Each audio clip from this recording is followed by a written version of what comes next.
What's up, everybody? Welcome back to another live broadcast of the Engadget Podcast. I'm Senior Editor Devendra Hardwar. This morning, I'm joined by Deputy Editor Sherlyn Lowe. What's up, Sherlyn? Hello. Nothing much is up. Nothing much is up. And podcast producer, Ben Ellman. Hey, Ben. Good morning. Good morning. I'm not seeing too many people in the chat room. I see Cray Dante. Are you crazy, time Dante? to say hello, everybody. I think a lot of people are just going to be coming on. So if you're listening, say hi in the chat. We are just getting started. How are you guys doing this morning? I see Freddie. Freddie made it on time. George Morgan is here. Hello. Are we ready to talk about this ridiculousness? Which ridiculousness? Max? Yeah, there's like three in this. Yeah, but there are like three ridiculous things in this I feel episode. like week. Max is. We're going to be talking about HBO Max turning into Max, but I think that is actually on the low bar, given the other stuff happening. Yes. Hi to Gabrielle, who made it on time this time, which is, we don't mind whenever, you're better late than never.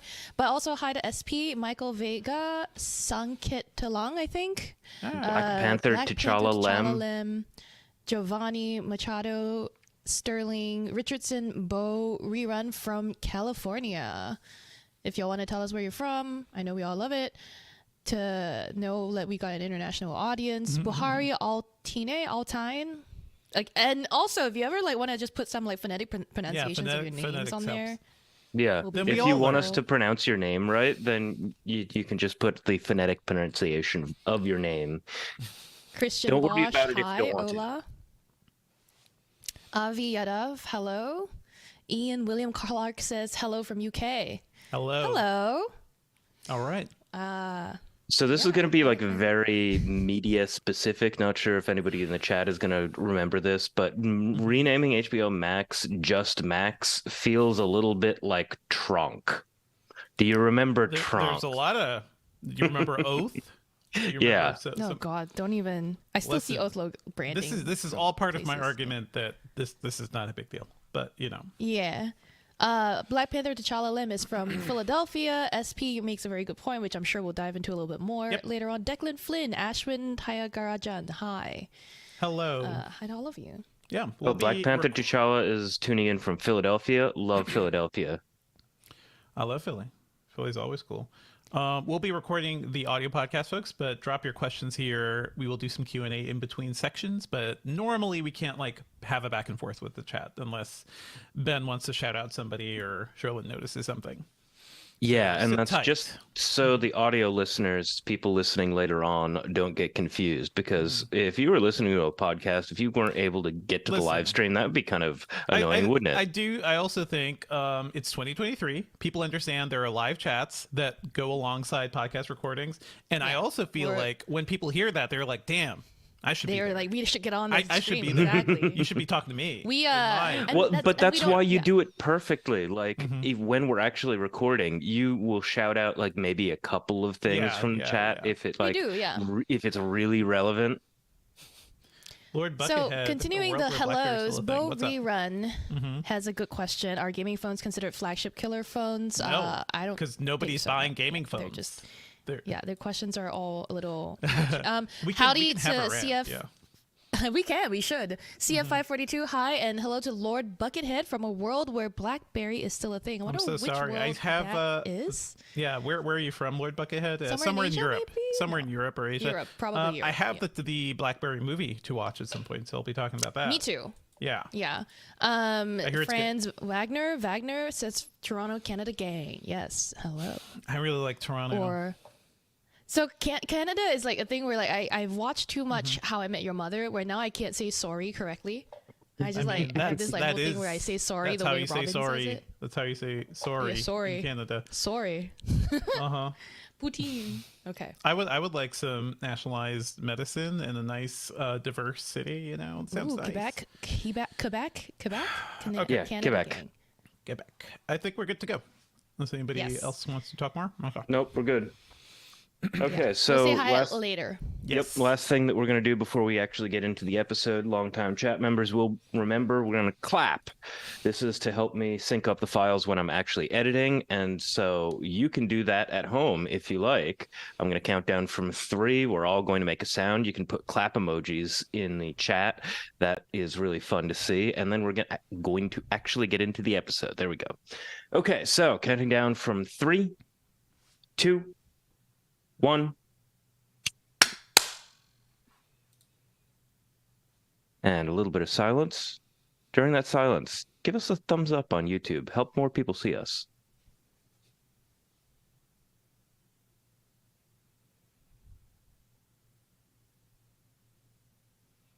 Okay, we're good on the silence. Keep smashing that thumbs up, though. Luke Taylor says it's almost midnight in Seoul. So first of all, Exactly. that's super cool. And sorry, you cannot watch. 안녕하세요. But also, hi to dude named Charlie, Darren, and Ji Ming Jong, and everyone that's dropping emojis in the chat. We're just gonna get started. Get yourselves ready to argue about Max and HBO Max and everything and all that stuff. Because I spent way too long yesterday thinking about this, and I came out the other end a little different. I guess I don't. Oh. It's a little weird. Okay. Okay.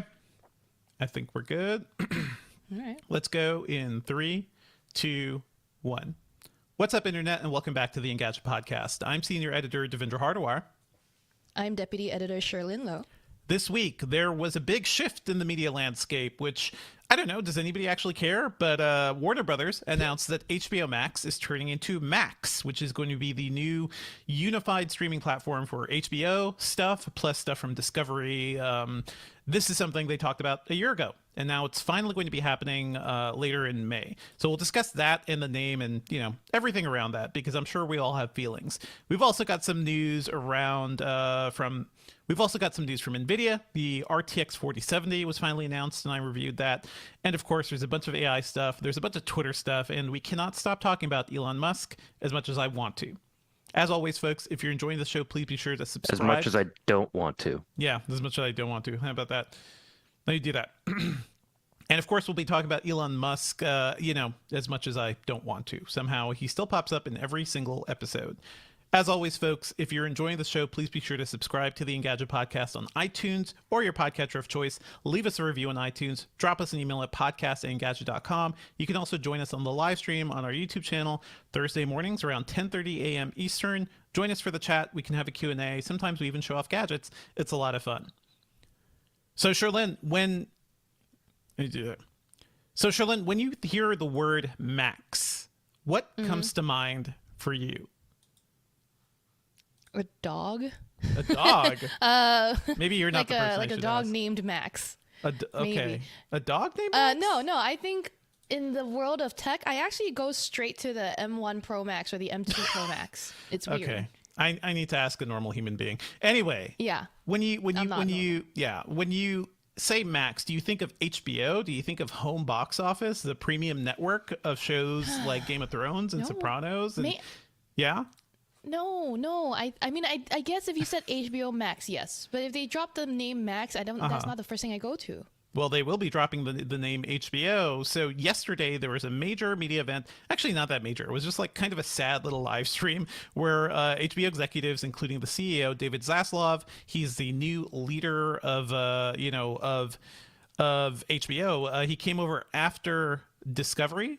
He was the head of Discovery, and then they merged with Warner Brothers altogether. Yeah. So he is the new guy in charge, and he announced yesterday that Max is the name of the new streaming service that's going to be launching on May 23rd. HBO Max will transition to this thing. Some people will just get automatically updated into Max. Some people will have to go and re-download their apps.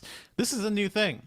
HBO Max will soon be dead, and along with that come a whole bunch of new prices too. I think they're keeping the same basic pricing. Was it $16 a month for the standard Ad-free? account? Well, it's ad free, but it's also only HD.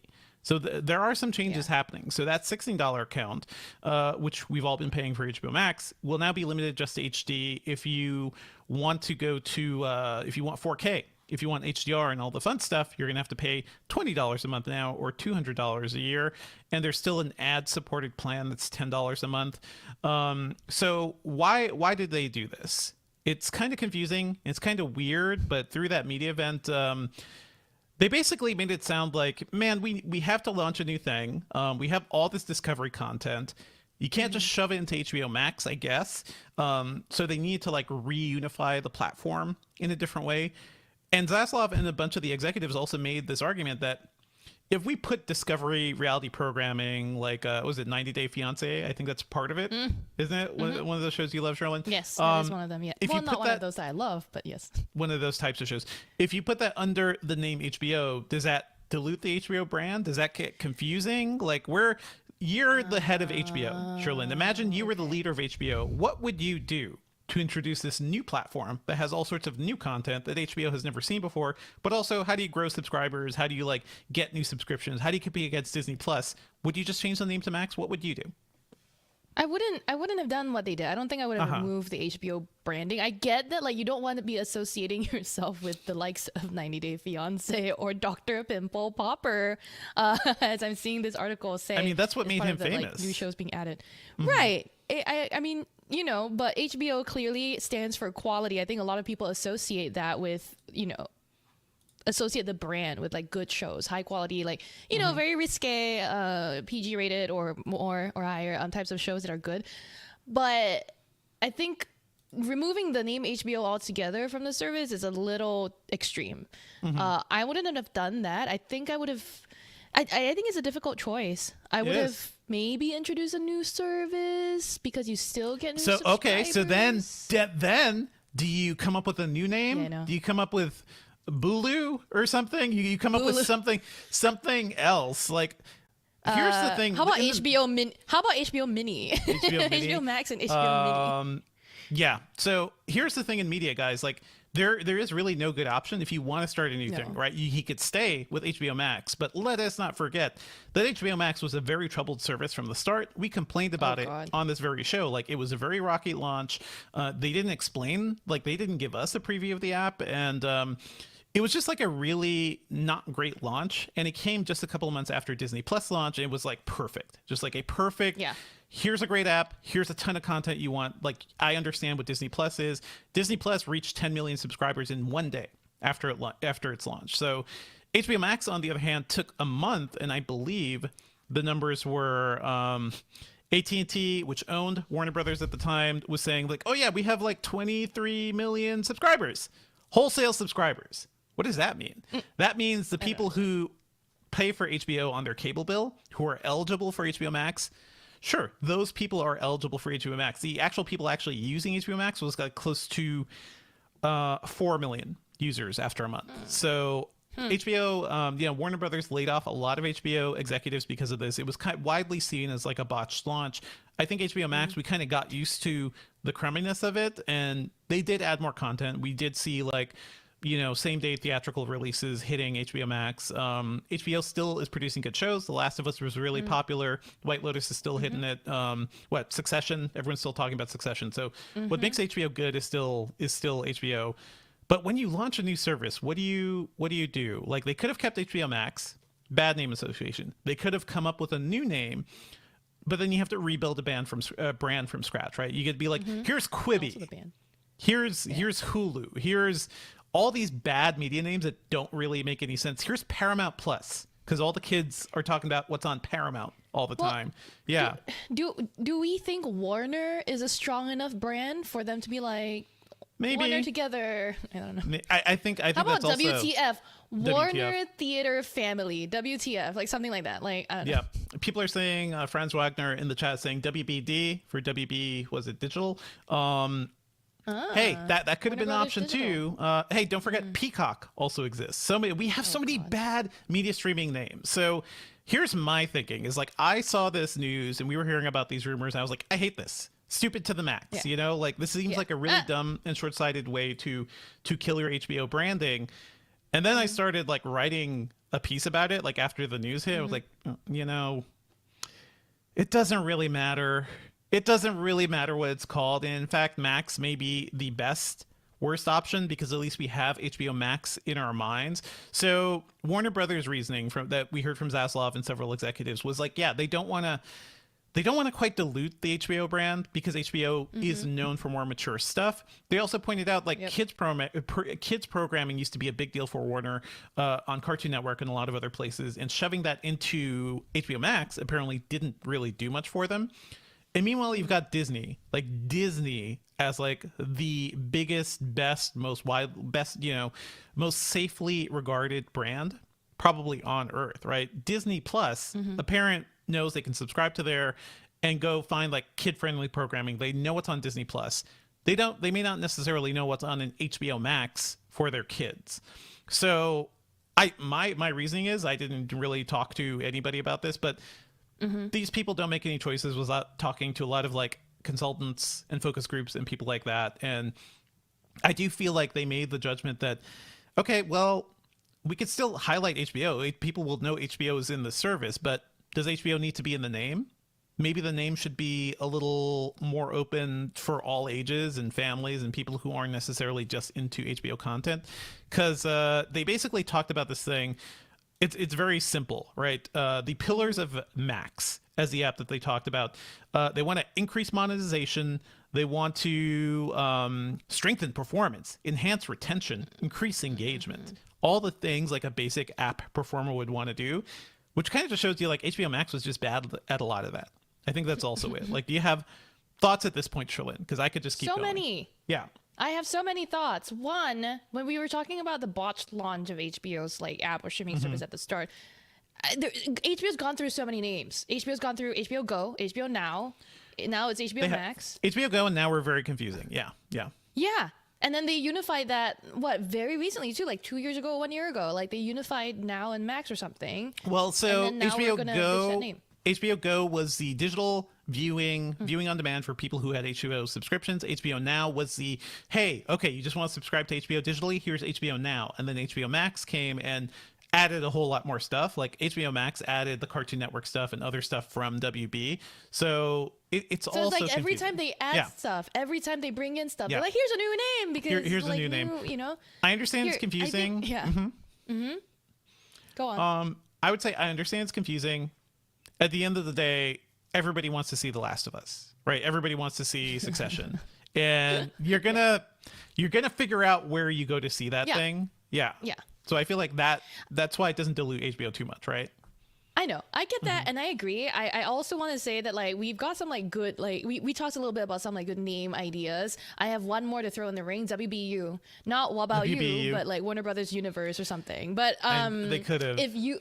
If you're listening or watching, you have great like name Give us ideas, your names. you send them to us at podcast@engadget.com. Well, I opened my piece, right? What do I think of when I think of Max? I think of Max Headroom, because that's the kind of guy I am. Mad Max, Max Payne. I've had a lot of friends named Max, and I've always really liked the name too, because it's like short and powerful. It means something. Homer Simpson at one point renamed himself Max Power, and there was a song attached to that. The only way I think of Max and HBO is Cinemax, which is actually a sister channel owned by HBO. That's kind of, some Cinemax stuff came over to HBO Max, so we kind of thought like that was the kind of conversion there. So my ultimate takeaway now, after thinking about all this for way too long yesterday, was it doesn't matter, guys. Like, yeah, we will get used to the name Max. We got used to Peacock. We got used to Hulu. We got used to Paramount Plus, which used to be CBS All Access. All these companies do a bad job of naming things, and you go if you actually want to see the thing, right? It's not Disney Plus, the name, that sells the service, although that's kind of a big thing, but it's also all the stuff they have on it. So I think the idea here is you've got all the HBO stuff. You have a lot of reality TV, which is cheap to make and keeps people just like sitting in the app, watching different things. I feel like that's the main takeaway, right? This will be a little more, it'll have more hooks for people to stay within the Max app, right? I think, I mean, you make a good point that ultimately a name is just a name. The service itself, the quality of the service itself is what matters in the end. Like when everyone's watching the next finale of Game of Thrones, for example, as long as the servers don't crash again, or we can actually see the things on TV that we want to see, then that's what matters. I do want to point out that when you mentioned Cinemax, Yes. it reminded me of this comment I saw in the chat, which is Stan C says, "So what happens to the Cinemax brand?" I don't think was Cinemax part of HBO. HBO, well, Wasn't like that- I said, Cinemax was owned by HBO. It's all owned by Warner Brothers. I don't think Cinemax has much of a brand. Like the branding of Cinemax is Skinemax, and where everybody in the 90s went to watch like softcore porn late at night. Like that's what Oh. Cinemax is known for. Which is funny. I just remember it as yellow. Yeah. Yeah, that's the funny thing. That's the funny association here. I see a lot of comments like Franz Wagner is pointing to a lot of things. Like Max is kind of a generic name. True. Hulu is a fun name. Now it is. When Hulu launched, everybody was making fun of it. Go look at TechCrunch. Go look at like a lot of other people who are like, look at like, what is this stupid thing? It's got Fox, it's got ABC, and all these networks are coming to take on Netflix. It's so dumb. It's called Hulu. LOL. Now we understand it. Now we like it has been so ingrained, even though like Hulu isn't a huge success. We kind of know what HBO is. FX, a couple other ones are good, except Franz Wagner. Now there's FX on Hulu, and there are multiple FX channels. Like they couldn't even get that branding in right. And Hulu is also owned by Disney now, so it's all just all very confusing. So anyway, my takeaway is, guys, relax. You can make fun of the name. I think Max is a dumb name, but I do think HBO Max needed a reboot. That's my ultimate thing. Yeah. I remember I'm there Juice. with you. Again, a lot of great like comments in the chat. I do want to point out that so when at the start of this episode, Devendra, you mentioned that people might not care. I do want to point out that like one of our producers, Luke, we don't talk about Luke a lot because Luke's usually like stays behind the scenes. Wow. Opinions. Really But crapping on Luke but here. when- Sorry, Luke. I know. Okay, Luke is like, no, here's some context, right? Luke's like one of the nicest people we know, right? Uh-huh. Like Luke's very mild mannered, doesn't have a lot to say, not like Julio with the spicy takes, right? And then when Luke went to look at the show notes this week and he was like supposed to do out the banners for the show and everything, he like immediately was like, they're changing the name of HBO Max to Max? What a stupid idea. And for a nice person like Luke to say this is a stupid idea, also Luke's kind of a normal. I agree. So, I think we all everyone associate thought it a was lot stupid. with HBO. Like we love The Sopranos. You know, people love The Wire. All the stuff you grew up watching on HBO. Like you have an association with this brand, so it's understandable. Warner Brothers' argument is that okay, HBO's still here. It's within this thing. And we're not going to like transform HBO into a kid-friendly platform, right? Because HBO currently also has all of Sesame Street in it. It's a weird thing to navigate, like launching HBO to then go to Sesame Street, you know, and even if they have child profiles. So I think there was a lot of brand confusion. I think this is going to be like an immediate, like the visceral sort of like, what are you doing to my HBO response? But ultimately it is probably a good thing for the service because HBO Max was a mess. It was an absolute mess. It didn't have features such as personalized recommendations, like a kind of field to just like, hey, maybe you'd like the show based on what you've already liked. They didn't have a lot of things. They didn't have the ability to tell you, hey, we can't charge your credit card right now, so your subscription is going to go away. They didn't have a way to alert people properly. And this just strikes me fundamentally as like how rushed the HBO Max launch was. Like they just didn't build in these things. So they're losing subscribers because people forget to pay. Maybe eventually they resubscribe, but not a great thing for the service. And it disrupts, you know, the way people actually use the service too. I do want to point out, or I think we should at least talk about that. Alongside the news of HBO renaming that service to just Max, there was a lot of other like stuff that came out, right? In addition to the pricing, they ordered a bunch of new shows and stuff like that. I heard that most of those shows were already announced. So we knew True Detective was coming. We knew a bunch. They just announced new shows. So they announced like the Harry Potter thing is going to happen, you know, and a couple other things. We knew Penguin was coming. So that's something. Yeah. Was there anything interesting? I like saw some of the stuff here and there on Reddit and I was like, oh, cool. There's I mean, I was happy to see a True Detective trailer because I think that new season sounds really good. The Penguin, I don't know. I love Colin Farrell, so I will watch this thing. I also don't know why they're making a separate Penguin, you know, show type thing. And is that the one with Lady Gaga as Harley Quinn? No, that is Joker. That's Joker. Gotcha. That is Joker. Wrong villain. The next Joker movie, which, but yeah, I don't think any of the content really got me, Sherlyn. Like, it would mainly be like, hey, people are excited to see Discovery stuff on this unified Max Me too. app. I am. They did confirm like some movies will be coming to the service. Like The Flash is going to come to Max several months after its theatrical window, so that's cool. Okay. Not so cool is I'm going to be paying extra for 4K. Anybody who cares about 4K will be. That kind of makes sense because Netflix also charges you extra for 4K. So, yeah, annoying to pay more. But if the content's worth it, maybe that is kind of worth it. So yeah, that's my thing. Do you feel differently now, Sherlyn? Now that we have laid out like different scenarios here and different facts, do you feel differently about Max as a service? No. Okay. As in, I guess I'll just. I would turn the question back to you, which is like, what are you going to call this service now? The next time you want to watch like Succession, and if you tell someone where to watch, like when we do an Engadget Picks segment, and you're like, there's this new show on Max. Is that what you're going to say? Or are you going to say HBO? Yeah, I will say it's on HBO on Max, or something like that. I think it is an initial jump you have to make to be like, okay, HBO is on Max. HBO is on Max. We've been talking about HBO, Max forever. So they basically made it years. longer, right? They basically made it like a few more words for us to say. Like, it's on HBO on Max. It's on. I think the actual conversion and the learning, there's always some like user discomfort when changing things. Yeah. But the more I thought about it, because I did start with I started my editorial calling it stupid to the max. And then by the time I got to the end, I was like, well, Max is stupid, but this is not like this move launching a whole new service that's a little more modern and maybe is a little more sustainable. That probably makes a lot of sense because HBO Max was a mess. And I think we a lot of us forget how big of a mess that was, I know. Yeah, it's better now. All right, so we will be following the launch of Max in late May. What's that date again? May 23rd. And just to reiterate, they said most people or many apps will just automatically transition to Max. Some stores may tell you, hey, you got to go download the new app. So I'm assuming that may actually be Apple TV and iOS because Android is better about shoving a new APK into your app container versus iOS. So something will happen. You may have to pay more if you care about 4K, but I do think like this is an annoying thing that will ultimately be worth it. It's also true that I think David Zaslav is not a great leader or somebody to be in charge of Warner Brothers because we've talked about him before.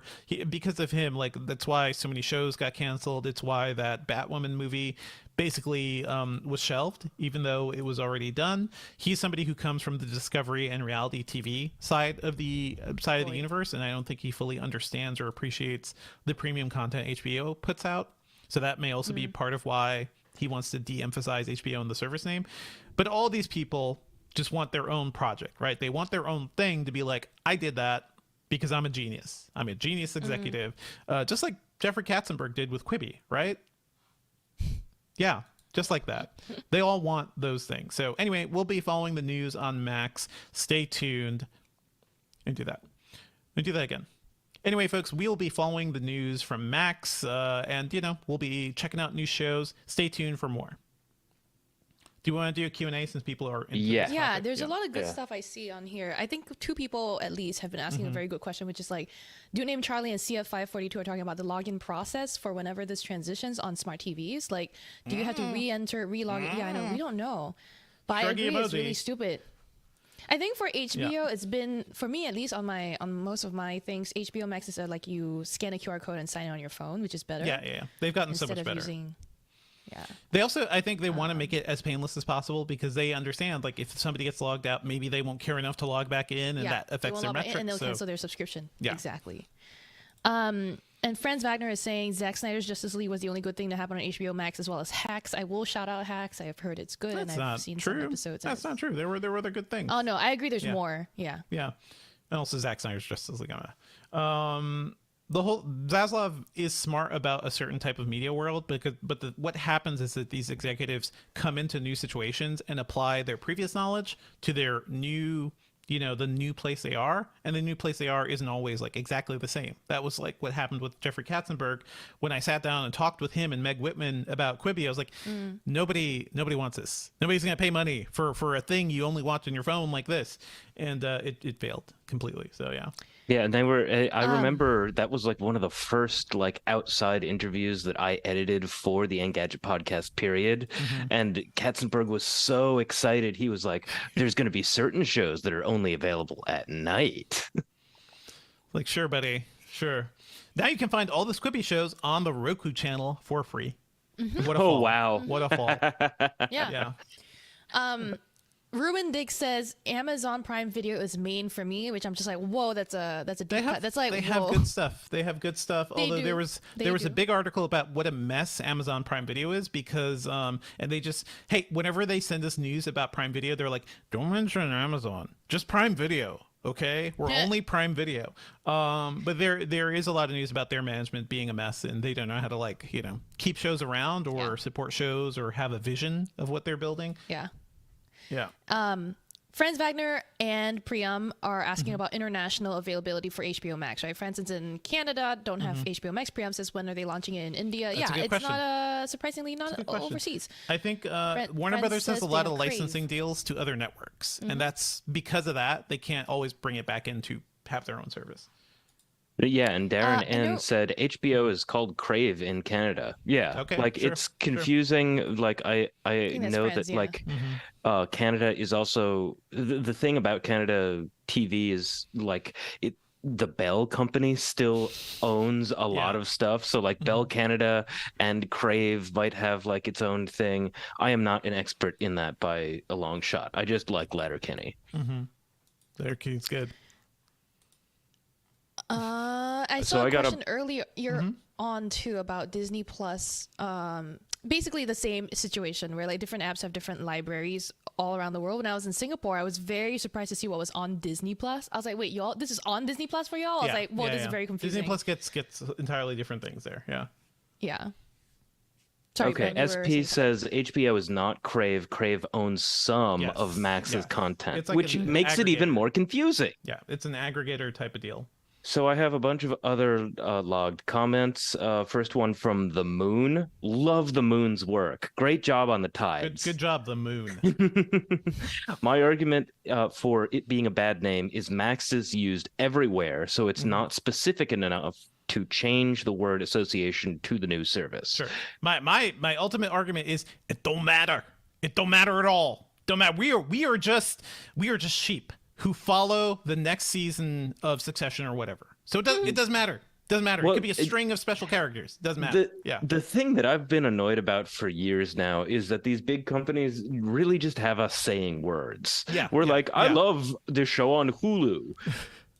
Try saying Hulu. Try telling like a legendary TV executive from like 50 years ago Yes. about the show you saw on Hulu. I mean, that just happened. A legendary sitcom producer just made a show on Hulu, and it was all about him like reconciling old network life with new streaming life. And hey, we made fun of Hulu for years. Go back, guys. Go read the Hulu launch coverage. It was ridiculous because everyone was like, this is a joke. This is a complete joke.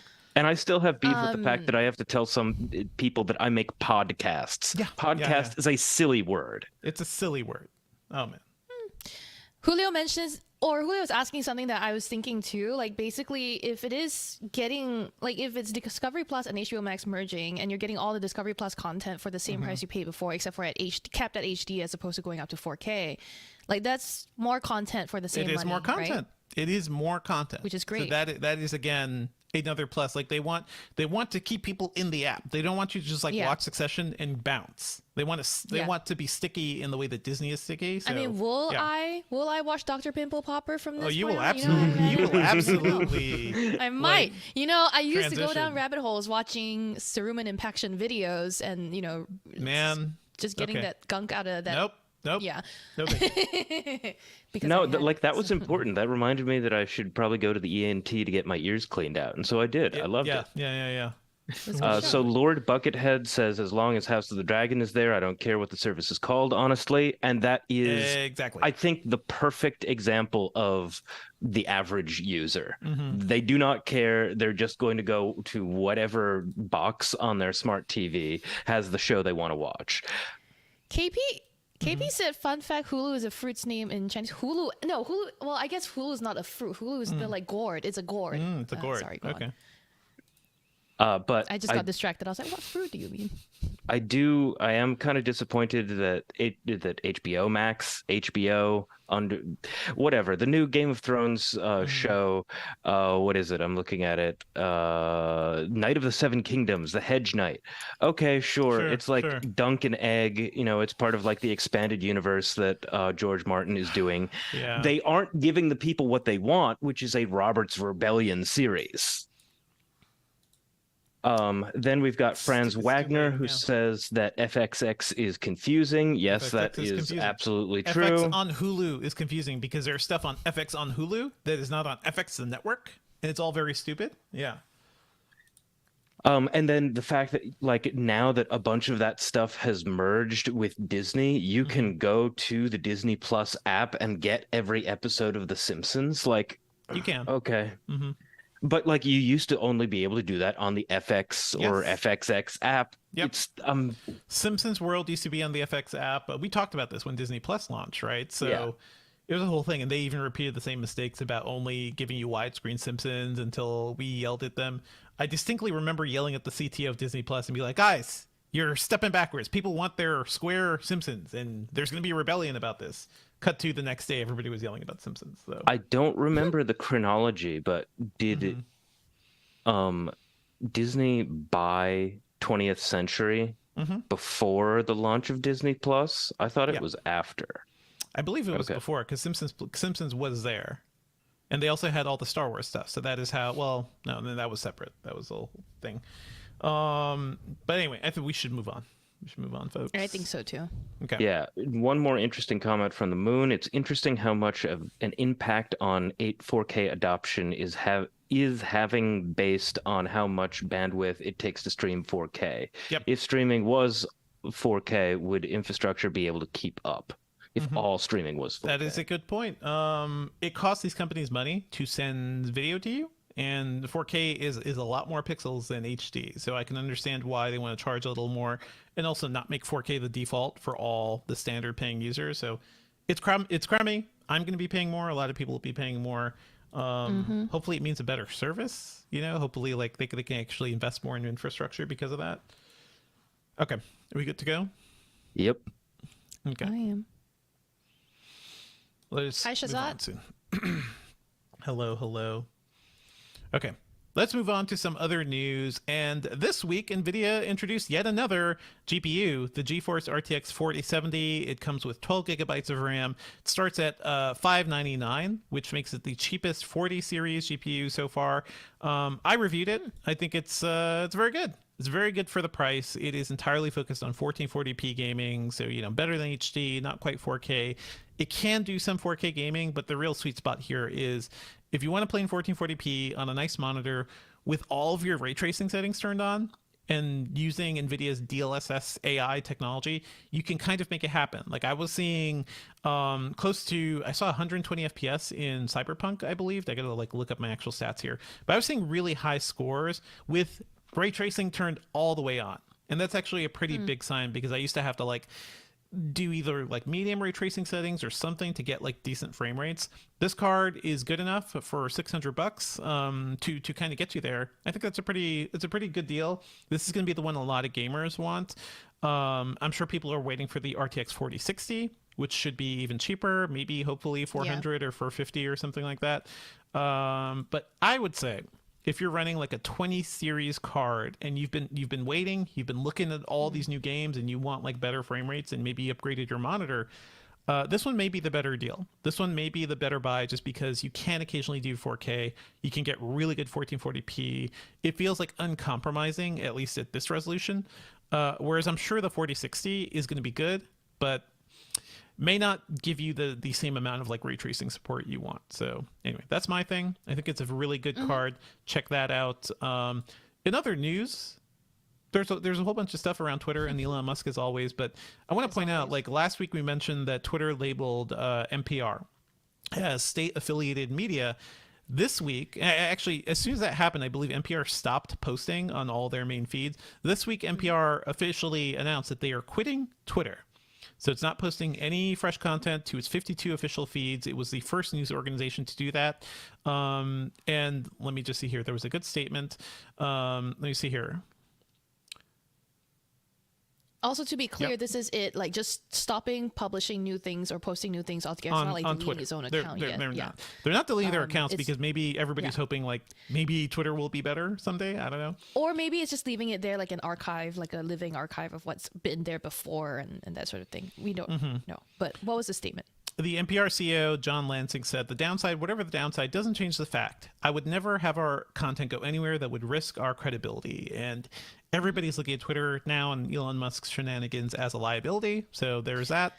There was also news this morning, actually, that PBS announced that it's also leaving Twitter because Twitter did the same thing. They labeled PBS as state-affiliated media when both PBS and NPR get very little money from the government. They get some, but not much. Elon Musk, who, by the way, across his companies has taken in billions of dollars of federal funding, grants from the government, billions of dollars.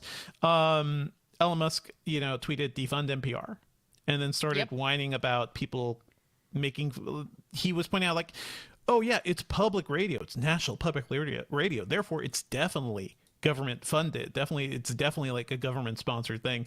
It is a really sad thing to see, like how dumb this is all going. But you know what? At least Elon Musk has thousands of GPUs for an upcoming Twitter AI project, right?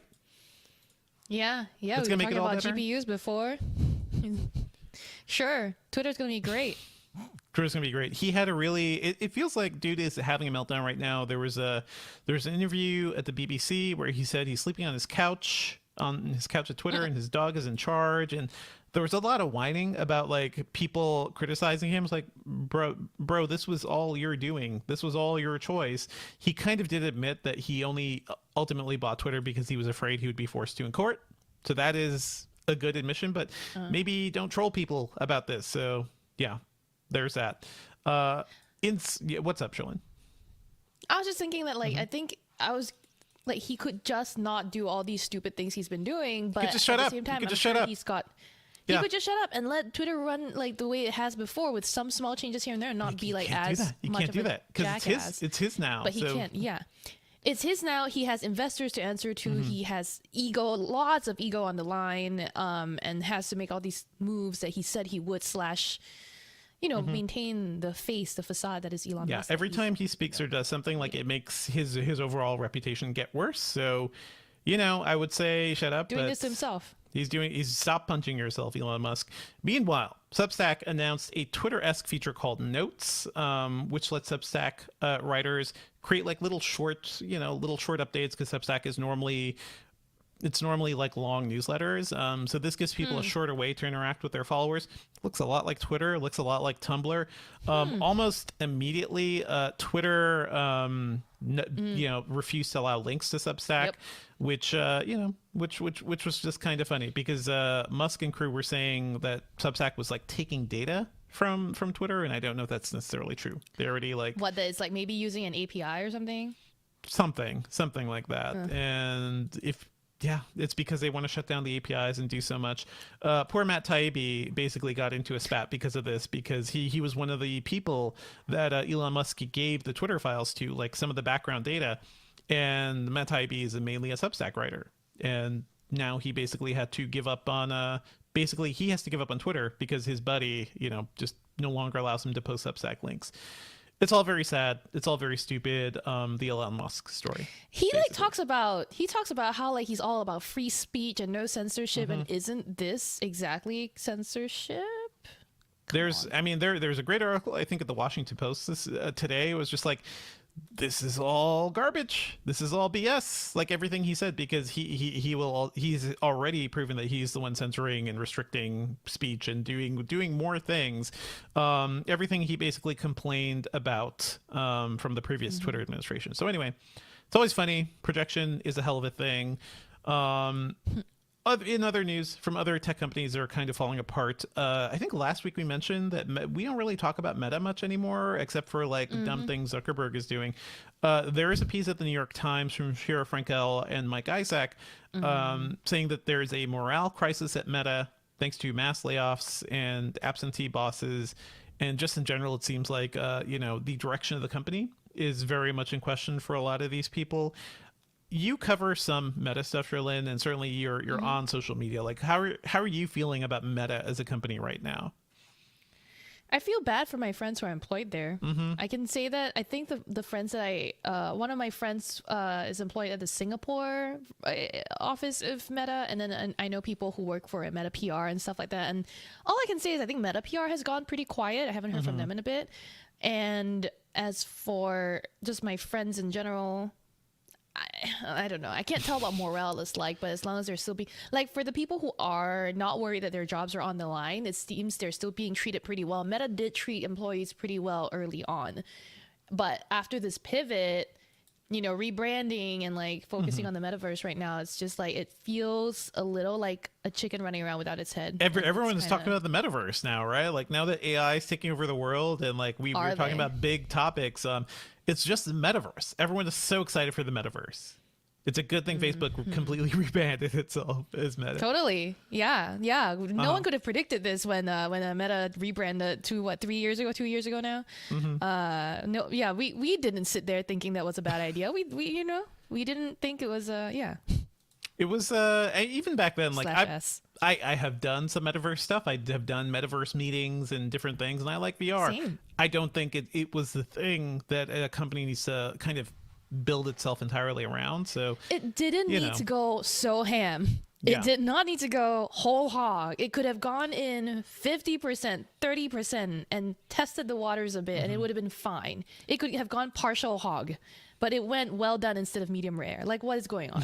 I don't know. It's because one guy is in charge and nobody can tell Zuckerberg no. Like, that's ultimately it. Like, the board can't control him because he has majority shares, right? Like, he has full control of the company in many ways. Yeah. So he can do whatever he wants, and this is the outcome of that. His workers pay the price. As usual. Like, we've seen thousands. We've been talking about the layoffs, but it's like thousands, I think tens of thousands at this point, because Meta is tanking and not making as much money as when it was just focused on social media, and its investments in VR and the metaverse haven't really paid off either. So it's a whole thing. How about a nice story? How about do you like Lofi Girl, Sherlyn? No. Do you like the Lofi Girl on YouTube? You know, beats to chill and play to? I like the lo-fi pixel arts. I like that sort of shit. Do you know what I'm talking about, though, right? I'm talking about the YouTube channel Yes. with the anime girl that plays chill beats all day. Sort of. Kind of in my periphery. Sort of. Okay, well, if you click the link on this story, you could go watch this YouTube channel that would, kind of show her to you. Lofi Girl, there was like a bit of a weird mystery going on because I believe the cat, which normally sits next to her and, sleeping and curled up, disappeared. Lofi Girl went away to find her. What happened? Lofi World, on lofiworld.com, a Morse code thing started flashing in a window in the background. And on April 11th, they announced the Synthwave Boy stream. So it's a new thing, playing Synthwave, beats to chill in game 2. I'm kind of digging it. It's a little more digital, a little more synthy, obviously, than the Lofi Girl stream. But I really like this whole thing because the whole lo-fi setup, right? They have several channels, they have different types of music, and it's all just like great, chill, ambient background music. Background sound, yeah. Background sound. It has just become a huge thing. I would love to know more about like how they choose music and like how it all goes together, because we were talking to podcast producer Ben, and he was mentioning like they're kind of signing people on as artists too. That's interesting. I don't have the full story there, but I'm just kind of intrigued by this, and I'm glad like Lofi Girl and the Lofi brand, the Lofi cinematic universe is going strong. We've got more stuff. Yeah. That's heartwarming. It's heartwarming. And the cat's back, right? The little dog. Sorry, the dog is It's back? a little The dog is with synth guy. It's like a little foxy dog. Yeah. It's cute.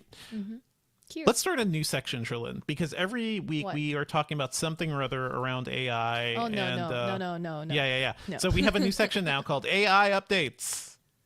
AI Updates. Maybe we'll have a musical cue just Can we for call AI. it? Uh-huh. How about we call this section AI? Yeah, I was just thinking that. AI. Section name. AI. AI. I see a story from the rest of world .org, which does a really good job of reporting on stories from all over the place, especially outside of like the Western countries we typically focus on. But yeah, this story says AI is already taking video game illustrators' jobs in China. There's a quote: AI is developing at a speed way beyond our imagination. 2 people could potentially do the work that used to be done by 10. Which I think this kind of goes to a lot of the things we've been talking about, because AI, it's good. It can produce good looking art, but this is going to have some serious human impacts. Do you have thoughts on this, Sherlyn? I mean, I just think China is crazy. So Everything in China is crazy. China be crazy. The Sherlyn comment.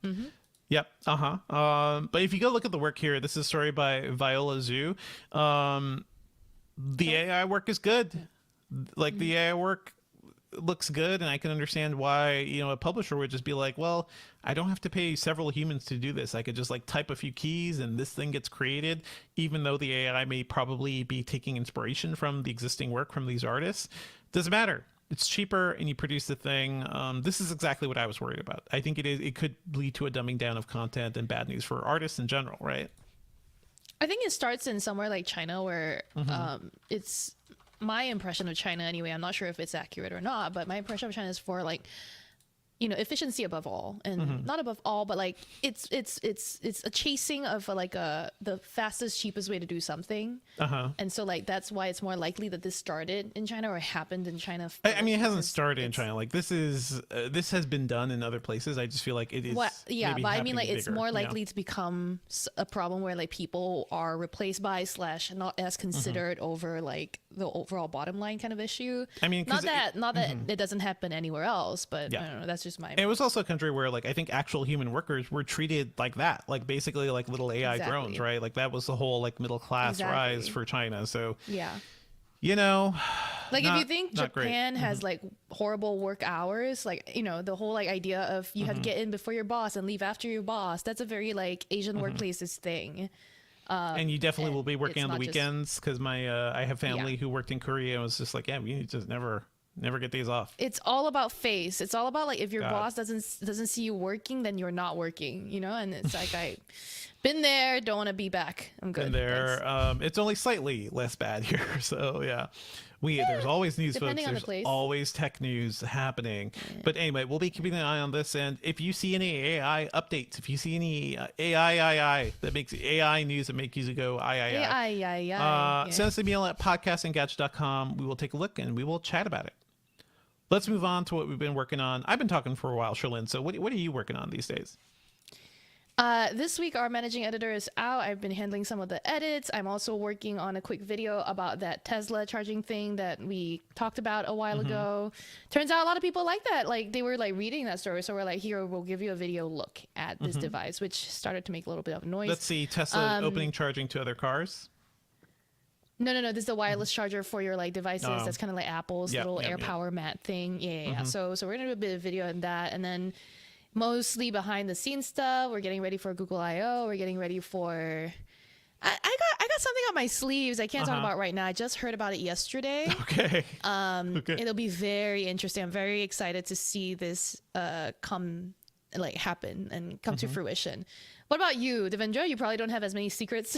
I do. I mean, I don't have secrets. I don't know why you have so many secrets, Sherlyn. Your whole background is blurred. I don't know what's going on back there. I don't know where Sherlyn is. She could be anywhere. I am watching Mrs. Davis, the new show by Damon Lindelof and Tara Hernandez. I think I may have mentioned this before.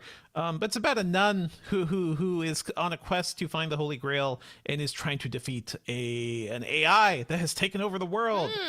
It's kind of wild. It is, I can't say much about it yet. It's a pretty wild show.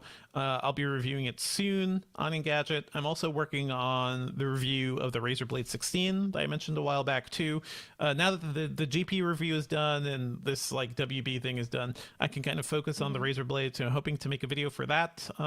Yeah, should be fun. I know Sam Rutherford is working on the Razer Blade 18. We're going to have like dueling reviews and thoughts on this. But man, that 18 is so big. Two big boys, but the 18 is so expensive. I'm like, okay, I think the 16 is the one to recommend to most people. Let's move on to our pop culture picks. What you got, Sherlyn? So this week, I want to revisit something I already mentioned, which is Physical 100. I think I talked about it a while ago, a few weeks ago. But this week, or this past week, I think I just finished the entire series, and holy shit, I really wasn't expecting to cry so much. Like, why was I crying throughout a show about like a physical competition? This is, if you'll recall, a reality TV series, Korean reality TV series, pitting 100 of like the physically strongest people that applied to be on this show, or that the producers found in Korea. And it's not just all Korean people, even though it is a very homogenous society. They managed to find like two white people and one black person, and then one Singaporean actress for some reason made it there. And everybody in Singapore was like, what? Who is this? We were like, she's Singaporean? Everybody in Singapore was like, this person exists? She's not an actress. Anyway. But Wow. I've never heard of her. She can't be Singaporerean. Yeah. We're like, So small. Elaine? Excuse me. We don't know her. No, I'm kidding. The R Singapore subreddit was like, who the hell is this? Okay.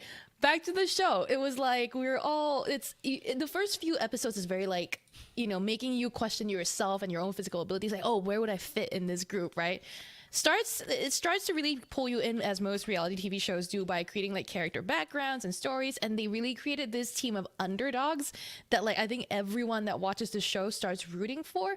And there's like several very emotional moments where like the underdogs win or lose or whatever it is. Like you get invested.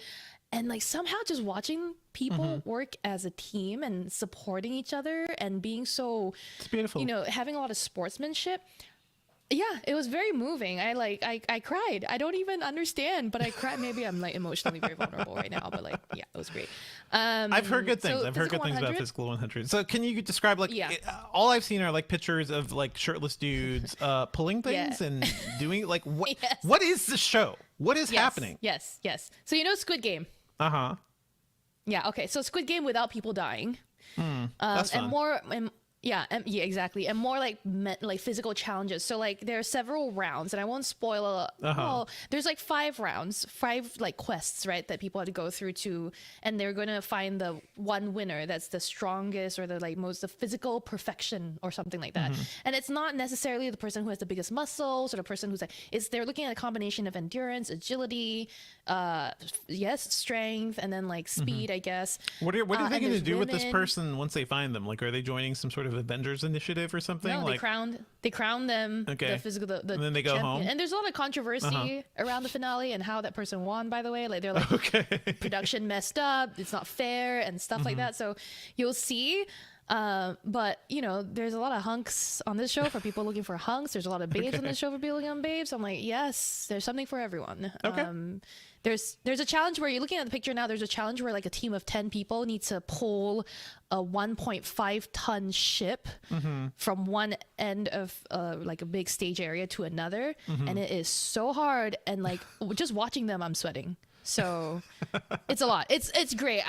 So, honestly, watch it, because even if you don't feel like doing anything physical at all, this show will make you like just marvel at what they're able to do. That's cool. All right. I have a second thing to talk about, and I think this is one where Devendra might laugh at me. I mean, this weekend I'm just always ready to laugh at you, but yeah. I know. This weekend I saw and I actually really enjoyed Murder Mystery 2. This is the Adam Sandler and Jennifer Aniston. Man. Okay. Okay. The pick was so bad, Sherlyn right? froze. Like Can you say that again, Sherlyn? Because you froze immediately after you started laughing. Yeah. So go that whole last sentence. I laughed out loud several times, and it's like, I know it's because it probably is like my level of humor, which is very lowbrow and not the most sophisticated, but it was funny as Adam Sandler and Jennifer Aniston, and they're like funny people. The first movie was all right. So. It was like not a waste of time, I know it was, and this is better than the first, I think. So maybe if you just have you want a mind-numbing fun flick this weekend, this might be a Murder Mystery 2. Check it out. Okay, well, you know what? Thank you for that, Sherlyn. My recommendations are always things that are trying to help you learn and grow, like trying to nourish you. Okay, so my thing is a good thing, and I've talked about this before, but now everybody can see it. It's called Rye Lane. It is the romantic comedy that I talked about during Sundance. It's about 2 young Black Londonites who find each other in South London and just meet each other for the first time and basically have a day where they're walking and talking and getting to know each other. It's very before sunset. I love movies like this. And it stars somebody I really enjoyed too. It stars David Johnson from Industry. I forget if you started watching Industry, Sherlyn, but that show's I have great. not. It's fantastic. Talk about like human endeavors. That show has some of the best acting going on right now. But David Johnson, Vivian Oprah. David Johnson is a guy crying in a bathroom stall. Vivian Oprah is a girl who's like, "Are you okay, buddy?" And they basically end up having like this day long chat and walk, and it's very cute. It's very sweet, and they're both dealing with like their former relationships and their exes too. It's also very funny, and it shines a light on, you know, aside of London, I don't think we really get to see too much in TV. I guess we're seeing more of it with shows like We Are Lady Parts, but this is like South London, Caribbean South London, and a predominantly like Black community. And it's so beautiful and colorful as a movie too. Like it is not the London you typically see in a movie, right? It's not just gray and rainy. There's color, there's vibrancy, and I think it's a ton of fun. So yeah, check out Rye Lane. It is on Hulu right now. It is a great date movie, but it's also just a great, like a very cute romantic comedy. And if that titled romantic comedy makes you sweat a little bit, just give it a shot. I think it's a fun, sweet movie.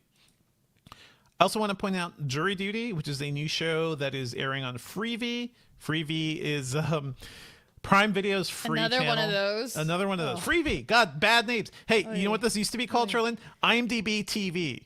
Who cares? Oh, Who cares about one. IMDb? Anyway, all these companies bad at naming things. But at least you know free viewing. Free. I'm watching stuff for free. This Jury Duty is a show about a man named Ronald Gladden who goes to serve as jury duty.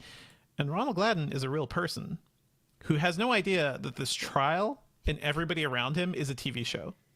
So it's very much Truman Show in that the show was created by some people from The Office, Lee Eisenberg and Gene Stupnitsky, who've also worked on some movies and other shows recently. But it is basically the format of The Office, except one person does not realize they're in the office, which is really kind of funny. It's a fun concept. I think you'd enjoy it, Sherlyn.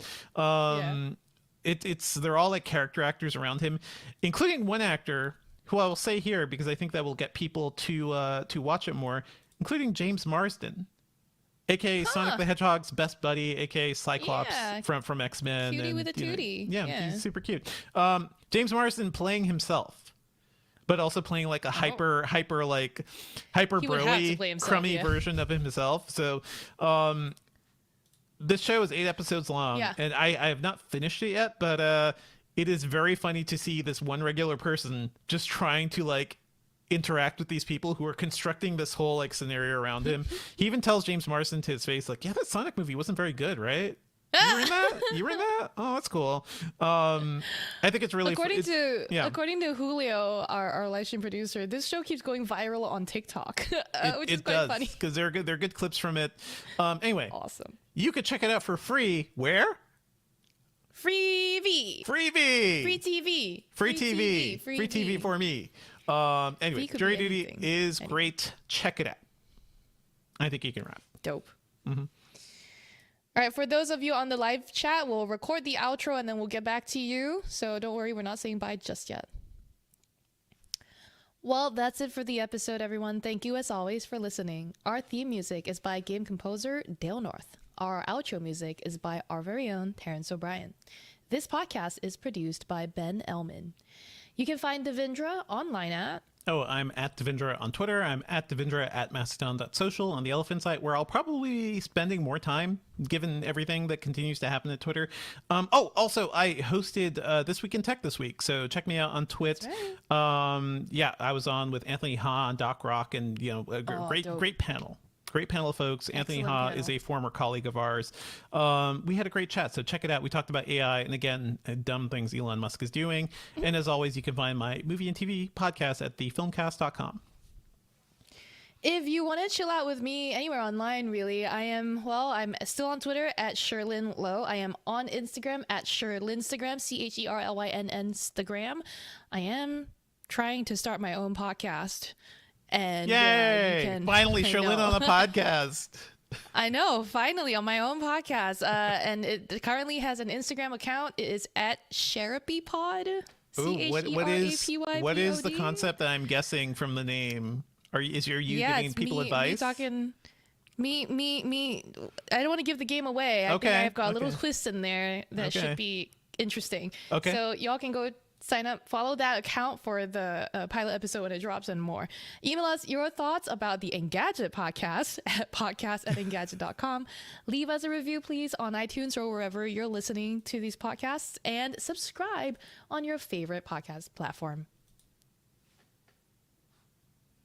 Okay, we're good. We're good. Hello, everybody. I saw Darren, what are you talking about? He says butt is for sitting, not kissing. I don't understand. Please. Who's kissing butt? Who's kissing butt? Because I spent this entire episode making fun of Sherlyn, so congrats on the podcast, Sherlyn. Not kissing? Thank you. Please. I recorded one episode. I have not gotten around to editing anything. It's all good.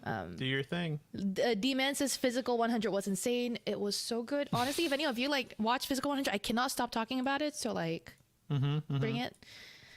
Shazad earlier in the chat was like, yeah, it appears you have many topics to discuss that might require a separate podcast. I'm like, here, let me surprise you. Let me tell you, it's been years in the making. So okay, that is great. And let's go higher up. Yeah, so we had some silly comments from Liam. Liam says, can the 4070 run Bloons tower defense? I don't know.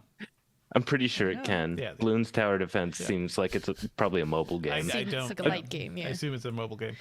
Can it run Cyberpunk? AI, yeah. KP said AI, which pronounced as I means love in Chinese. Fair enough, but that's a lot of little AI bots in China by companies like Xiaomi or whatever are named I. Shazad, I'd like you to clarify. You said you like my reaction whenever I'm asked about my work. I don't understand what my reaction might be. So you got to tell me. Is it because I'm always it's a secret? I don't know. Which part of it? Thank you. Ben, anything else? Liam also says, as long as Morbius is there, I don't care what Max or HBO Max or anything is called. They're going to be showing Morbius. Yeah, they're going to be showing Morbius as a midnight movie within the next 2 to 3 years. It's not even fun enough to be a midnight movie, but fine. It would be funny. I have a question. Speaking of fun midnight movies, a question. Devendra, where do we find The Room? Where do you find The Room? I don't know. The original The Room. Is it streaming anywhere? I have not checked lately. Yeah. The Room strikes me as one of those movies that may come in and out of print. Get a used DVD or something. Do not spend too much money on that movie. Good God. The whole point of seeing The Room is go to a theater where a bunch of other people are watching it with you. Exactly. Because watching it at home on your own. But what if I want a home viewing party that's, buy a used DVD. That's probably. Put as little money as you need to. Yeah. What are you going to play this DVD on? I don't know. Figure it out. PlayStation if I have Figure one. it out. Only if I have a PlayStation. Yeah. So then I have a couple of comments that I would like to juxtapose with each other. I'm not making insinuations, but I'm also not making insinuations. So Julio says, I'm just going to say it, but I think the For You feature on Twitter has been good on my end. Then we have Franz Wagner saying, too much women twerking in my timeline. People got to chill with the retweets. They are uncalled for an NSFW. Which timeline are we talking about? TikTok or Twitter For You? I think this is Franz talking about Twitter. Because they're talking about retweets. And Franz, you gotta know, your For You page on Twitter is based on the people that you follow and the people that kind of follow those people. So you just follow a lot of twerk lovers. You were asking for this, is the thing. Asking. Wow. Okay, so let's set the record completely straight for Julio and also his wife. For the record, my Twitter For You is mostly straight fire with memes and soccer, mostly memes. Okay. That works out. I believe you. I have an answer for The Room, by the way. For some reason, The Room is it's just on YouTube. People have put up the entire movie. That's what I thought. Search The Room, Tommy Wiseau. This one has Italian subtitles, so film completo sub ITA. I'm looking at it right now. It's the whole movie. Awesome. There you go. Why is saying that they're here hiding from their boss? Hey, well, I mean, we're here for hello. you. We like to be safe harbor. Oh yeah, we probably should have talked about Tears of the Kingdom because there was the big Nintendo Direct thing, and There was. I mean, it's just give me fast forward to 1 month. I just want that game in my hands. That's yeah, all I wanna do. it's always confusing to figure out what to cover on the podcast because if it happened like on the late Wednesday before or something, and we couldn't get it on the pod that week, I is think it there too was late also- to have it next week? Or It was is 2 weeks ago, as I Yeah. recall. So I don't know. Oh, Liam also said the future is no video, only audio. We're going to have HBO sound, which I thought was a great comment. I Sign thought me you saw up. it too bad. Yes, HBO has a I ton of said, like, podcasts. Like Kara Swisher is Yeah. hosting an HBO podcast right now. So okay, but a lot you of the HBO podcasts are not produced by HBO. They are produced not? by a place called Pineapple Media, Oh, I mean, founded by some radio people, including one of the founders of the Long Form Podcast. indeed. Did that fall apart? Or no, the No, other it didn't thing fall apart. It got bought by Entercom, and they're rich now. Yep. The dream, everybody. Speaking of Hi to like Daniel Diaz. Sorry. Hello. small, kind of maybe underappreciated comedy shows, should I be watching Detroiters? Yes, it's good. Because I heard some good things about it from Demi Adejuwibe, and I trust Demi with basically any taste. And I didn't know that Tim Robinson was in it. It This was was like the his thing. project before Yeah. I Think You Should Leave. But it's not. I think you should. You should watch it. And Sam Richardson's in it. It's good. You should watch it. Yeah, it's only 20 episodes. The Moon asked, do we have any thoughts on low max sales? Is it just a blip or a result of M1s being that good? What low max sales? Like specifically there's a which huge model? report about dips, like just a huge dip in sales. People don't need new MacBooks or computers. Macs? People that is the ultimate thing. Is like we needed a lot of computers at the beginning of the pandemic and like for those first couple of years. And now it's like, oh, somebody bought an M2 Mac last year, or an M1 Mac even. Don't upgrade. You're good. You got a good computer. That's It's the same with ultimate things thing. like Peloton bikes and like home treadmills. Like people who were going to buy them bought them already, and they're getting rid of them now. So like there's also a secondhand market that's taking sales from the first-hand market, and then you've got people. The demand is just dropping. So Get this file over. All right, I Okay, think we're so nearing the end. I think this is your Yep. last chance, people, to get in Last your chance. goodbyes. you can comments, always shout-outs. ask general questions too. I mean, there was that question that we answered at the very beginning, talking about whether gaming phones are flagship Oh killers. yeah. I want to talk about that. Oh, really? Yeah, let's- What do you they're want not- to talk about? I want to say F gaming phones. How about that? I've never met a gaming phone that I've liked because they're always garbage. So don't buy gaming. It's actually like better. Purpose-built phones are not that great, right? They're not- Because and there aren't- what sets a gaming phone apart? Usually, it's like a different cooling system, a higher frame rate, Different speed, cooling. and then not Sometimes enough they have like battery. accessories for like controllers and stuff. It's Right, controller, You yeah. don't need that. Like you could get what do you call it? The thing that drops in for your controller. Like you could get those things. There aren't really many great options on phones. Luckily, hey, what's happening now? People are making a lot of great like portable game devices. So the Handheld, Steam Deck and yeah. handhelds like that. Those are kind of where you want to spend your money rather than trying to Right. turn your phone into a gaming thing. One thing I learned about, the backbone and all the other phone stuff is it is kind of annoying to be playing a game on your phone because your entire life is on your phone. You're getting texts, you're getting all sorts of stuff. It is hard to like Right. flip out of that mode and then turn your game and read a text. So that is the downside of turning your phone into that thing.